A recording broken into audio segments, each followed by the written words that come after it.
आज के व्लॉग में ना हनी और शहद के मिक्सचर के बेनिफिट्स आपको बताऊंगी। इसको आप एक जार में बना के रख लें और सुबह निहार मुंह एम्प्टी स्टमक आपने लहसुन का एक क्लोव खाना है और इससे आपकी इम्यूनिटी इतनी ज़बरदस्त होगी। और लहसुन जो है वो एक एपिटाइट सप्रेसेंट भी है। तो चलें जी स्टार्ट करते हैं आज का व्लॉग। अस्सलामुअलैकुम एवरीवन, वेलकम बैक अगेन। आज का व्लॉग स्टार्ट हो रहा है शाम के टाइम से, तो आज गुड मॉर्निंग नहीं है। अच्छा, आज ना मैं खुद को बड़ा डाउन मतलब लेज़ी फ़ील कर रही थी, तो मैंने सोचा कि सफाई और डस्टिंग वगैरह का काम थोड़ा कम ही करना चाहिए, क्योंकि जब भी मैं सफाई करती हूँ, मॉपिंग करती हूँ और डस्टिंग करती हूँ ना, तो मुझे बहुत थकान हो जाती है। क्योंकि घर के कामों में माशाल्लाह इतनी बरकत होती है कि वो सुबह से रात तक काम करती रहूँ तो ख़त्म नहीं होते। तो इसलिए मैंने सोचा कि आज मैं अपने कामों को लिमिटेड ही रखूँगी। कल मैंने किचन की इतनी थॉरो सफाई की और उसके बाद मुझे बुखार हो गया। जब सफाई कर रहे होते हैं तब इतना पता नहीं चलता कि हमारी तबीयत ख़राब होगी, लेकिन बाद में इसके आफ्टर इफ़ेक्ट्स जो होते हैं ना वो थोड़े ख़राब होते हैं। तो बस मेरे साथ भी कुछ ऐसा ही हुआ था कि सारी मैंने घर की सफाइयाँ की और किचन की भी मैंने थॉरो सफाई की और कुकिंग भी की। तो उसके बाद मुझे थोड़ा-सा फ़ील हुआ कि फ़ीवरिश था, तो मैंने चेक किया तो मुझे बुखार था और फिर मैंने उसकी टैबलेट ली, फिर कहीं जाके मेरी तबीयत सही हुई। और रात को फिर मैं कंपैरेटिवली जल्दी सो गई थी और सुबह उठ के वही रूटीन के काम और लेट्स सी कि क्या होता है अब। अच्छा जी, चलें अब मैं आपको बताती हूँ कि हनी और गार्लिक को आपने किस तरह से मिक्स करना है और इसका इंटेक आपने कैसे करना है। गार्लिक यानी लहसुन के ये जो जव्वे हैं ये बहुत ही बेनिफिशियल हैं हार्ट हेल्थ के लिए और इम्यूनिटी बूस्टर भी हैं और ये एंटीबैक्टीरियल एंटीवायरल भी हैं। इसका डेली इंटेक हर औरत के लिए बहुत ज़रूरी है। आप इसको अपनी आदत बना लें तो ये आपकी सेहत के लिए बहुत अच्छा साबित होगा। इसके अलावा ख़वातीन को जो बेली फैट की एक प्रॉब्लम होती है, ऑलमोस्ट हर औरत को ही होती है, तो उसके लिए ये भी बहुत ही ज़्यादा बेनिफिशियल है। आप इसका डेली बेसिस पे जब इनटेक करेंगे तो आपको खुद को अपनी बॉडी के अंदर चेंजेस फ़ील होंगी। Garlic is also a non appetite suppressant, यानी जब आप गार्लिक और हनी का 1 चम्मच खाएँगे तो काफ़ी देर तक आपको भूख नहीं लगेगी। तो इस तरह ये डाइट के पॉइंट ऑफ व्यू से भी बहुत अच्छा है, स्पेशली उन लेडीज़ के लिए जो डाइट को फ़ॉलो करना चाहती हैं, डाइटिंग कर रही हैं। या फिर ऐसी लेडीज़ जिनको भूख बहुत ज़्यादा लगती है, तो वो जब सुबह उठ के एम्प्टी स्टमक 1 चम्मच इसका खाएँगी तो काफ़ी देर तक वो खुद को फ़िल महसूस करेंगी।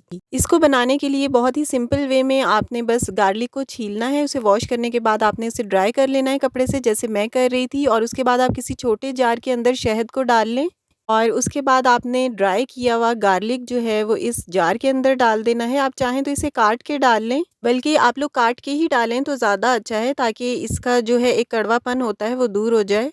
इस तरह से देखें आपने ऐड करते जाना है और इनको ना चम्मच की मदद से आप नीचे करते जाएं ताकि शहद के अंदर ये अच्छे से डिप हो जाएं।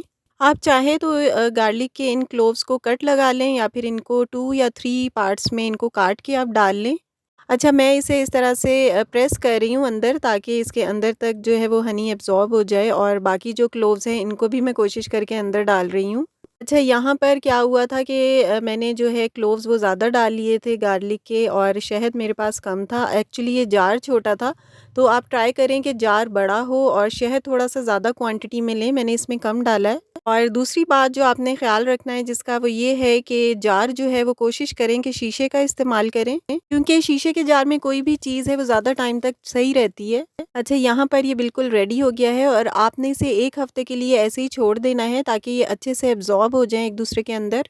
और इसका इंटेक आपने एम्प्टी स्टमक करना है। बस जब आप सोकर उठें तो 1 चम्मच लें, उसके अंदर 1 क्लोव गार्लिक का डाल लें और हनी इसमें थोड़ा-सा लें और इसे आप खा लें, लेकिन इसके बाद आपने पानी नहीं पीना। और इसको खाने के आधे घंटे या 15 मिनट या 20 मिनट के बाद आप जो भी रेगुलर अपना नाश्ता लेते हैं आप वो कर लें।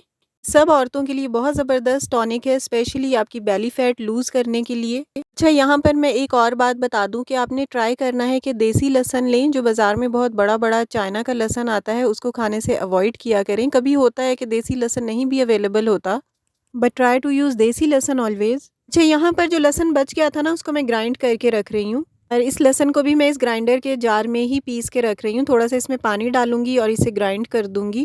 एक्चुअली ये शीशे का जार है तो इसमें लहसुन की स्मेल नहीं बाकी रहती। अगर प्लास्टिक का जार हो ना तो उसमें स्मेल आ जाती है लहसुन की। बट अगर जार शीशे का है ना तब इसमें स्मेल नहीं आती बिल्कुल भी। मैंने काफ़ी दफ़ा एक्सपीरियंस करके देखा हुआ है इस चीज़ को। और यहाँ पर मैंने पानी डाल दिया था थोड़ा-सा, अब इसे मैं ग्राइंड कर रही हूँ। अच्छा, यहाँ पर ना मैं आपको एक बात शेयर करती हूँ। मैं ना कल गई नीचे वाली शॉप पे, मेरे फ्लैट्स के नीचे एक सब्ज़ी की दुकान है, तो वहाँ मैं गई लहसुन और अदरक और ग्रीन मिर्चें लेने के लिए। तो मैं अपने साथ 2 300 मेरे ख़्याल मैं लेकर गई थी और मैंने सोचा कि लहसुन, अदरक और ग्रीन मिर्चें ना मैं आधा-आधा पाव ले लूँगी और इसे ग्राइंड करके रख लूँगी, क्योंकि इतनी ज़्यादा क्वांटिटी में फ्रीज़ नहीं करती, ये फिर काफ़ी टाइम चलता है तो बासी हो जाता है, तो फ्रेश-फ्रेश चीज़ें ही यूज़ करनी चाहिए। तो एनी हाउ मैंने जब उनसे रेट पूछा तो ₹300 का अदरक 1 पाव दे रहे थे और मैंने सोचा कि इतना महँगा अदरक है, फिर मैंने अदरक को फ़िल वक़्त के लिए स्किप कर दिया, खाली मैं लहसुन और ग्रीन मिर्चें लेकर आ गई थी।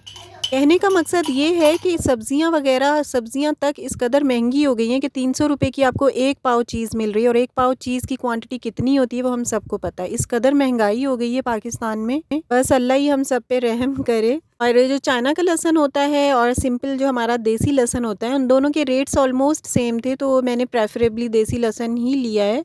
बस मेरे ख़्याल से 20-30 रुपए का कोई फ़र्क था और देसी लहसुन ये है कि छीलने में बहुत ज़्यादा टाइम लगता है और ये इरिटेटिंग भी होता है। मेरे हाथों पे तो इसे छील के एलर्जी सी हो जाती है क्योंकि तेज़ होता है थोड़ा। अच्छा, यहाँ पर देखें कि मैंने देसी माँओं की तरह एक आइसक्रीम वाला जो जार था उसके अंदर मैंने इस लहसुन के पेस्ट को रख दिया। अब जब आयशा या हानी खोलेंगी इसे आइसक्रीम समझ के तो इसमें से लहसुन निकलेगा। इस तरह की हरकतें मेरे ख़्याल से हर देसी मॉम कर रही होती है कि आइसक्रीम के डब्बे में या तो आटा होता है या इस तरह की कोई चीज़ होती है। अच्छा जी, एनीवेज़ यहाँ पर मैं कहवा बना रही हूँ, वेट लॉस कहवा भी आप इसे कह सकते हैं या आप इसे अपने थ्रोट को सूद करने के लिए भी यूज़ कर सकते हैं। मेरा काफ़ी दिनों से गला ख़राब है और खांसी है मुझे, उसकी वजह से मुझे बुखार भी हो रहा है आजकल और यहाँ पर मैंने ज़ीरा, दालचीनी, लौंग और बड़ी इलायची ली है और इसको थोड़ी देर पकाने के बाद मैंने इसके अंदर पत्ती डाल दी है और जब ये कहवा थोड़ा-सा पक जाएगा तब मैं इसके अंदर दूध डालूँगी और ये बहुत अच्छा होता है, एक टाइप का इम्यूनिटी बूस्टर है। अब जैसा कि मौसम चेंज हो रहा है तो आप इसे हल्की-सी पत्ती डालकर बच्चों को भी पिला सकते हैं। और मैं इसमें दूध डाले बगैर बस कहवे को पहले निकाल लेती हूँ 1 कप और उसमें फिर आधा लेमन निचोड़ के और फिर इसे मैं पीती हूँ। ये बहुत अच्छा रहता है सेहत के लिए और इसमें सौंफ है तो ऑब्वियसली वो आई साइट के लिए बहुत अच्छी है क्योंकि उसका सारा एक्सट्रैक्ट इस पानी में आ जाता है और फिर जब आप इसका इंटेक करते हैं तो it's very very beneficial for your health. अच्छा जी, अब आते हैं last but not the least बर्तन धोने की तरफ। और बर्तन तो माशाल्लाह इतने ज़्यादा मेरे जमा होते हैं और ये मेरे ख्याल से हर घर का ही मामला है कि बर्तन जो है वो यहाँ पर ख़त्म होते हैं और यहाँ पर वापस जमा होना स्टार्ट हो जाते हैं। ये मेरे दिन के टाइम के ही बर्तन हैं और वो भी माशाल्लाह काफ़ी ज़्यादा हैं। और रात के बर्तनों के बारे में तो सुना है ना कि रात के जो बर्तन होते हैं वो ऐसे ही रख के नहीं सोना चाहिए कि हम सुबह उठ के धोएंगे, क्योंकि इस तरह कहते हैं कि घर में बेबरकती होती है। तो जो रात के बर्तन हैं वो रात को ही साफ़ करके और सिंक को साफ़ करके सोना चाहिए। तो मैंने भी जब ये बात सुनी तो मैं तब से बर्तन रात को साफ़ करके ही सोती हूँ। अगर हो शाज़ो नादर कोई एक आधा कोई कप होता है जो पड़ा रहता है, वरना मैं रात को रोज़ डेली बेसिस पे ही बर्तन सारे वॉश करके सोती हूँ और सिंक भी वॉश करके सोती हूँ। अच्छा जी, अब आते हैं कुकिंग की तरफ। और मैंने यहाँ पर माश की दाल भिगो के रखी थी 2 घंटे पहले के लिए और अब मैं इसे अच्छे से वॉश करके पतीली में निकाल रही हूँ, क्योंकि मैं इसी वाली पतीली में ही इसे हल्की आंच पे रख दूंगी। इसे बॉईल करने के लिए मैं बॉईल करके डालती हूँ और मैं बहुत सिंपल तरीके से माश की दाल बनाती हूँ। इस तरह बहुत मज़े की दाल बनती है। आप ये तरीका देखिएगा और इस तरीके से आप भी बना के देखें। हो सकता है कई सारे लोग ऑलरेडी ये मेथड यूज़ करते हों, क्योंकि ये एक ऑलमोस्ट कॉमन सा ही मेथड है। So let's start the simple dal mash recipe.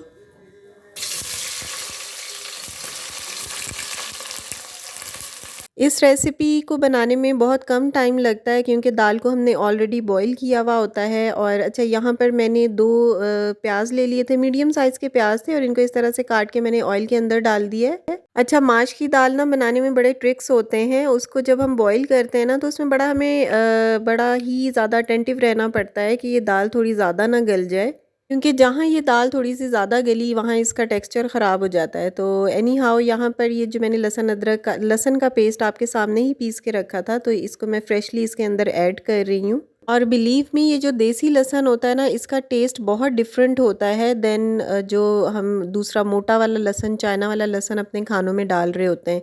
तो प्रेफरेबली आप भी यही कोशिश किया करें कि देसी लहसुन को लेकर आएँ, लेकिन वो छीलना थोड़ा कंपैरेटिवली मुश्किल होता है, बट रिगार्डिंग हेल्थ ये बहुत अच्छा रहता है और इसके लॉन्ग टर्म इफ़ेक्ट होते हैं।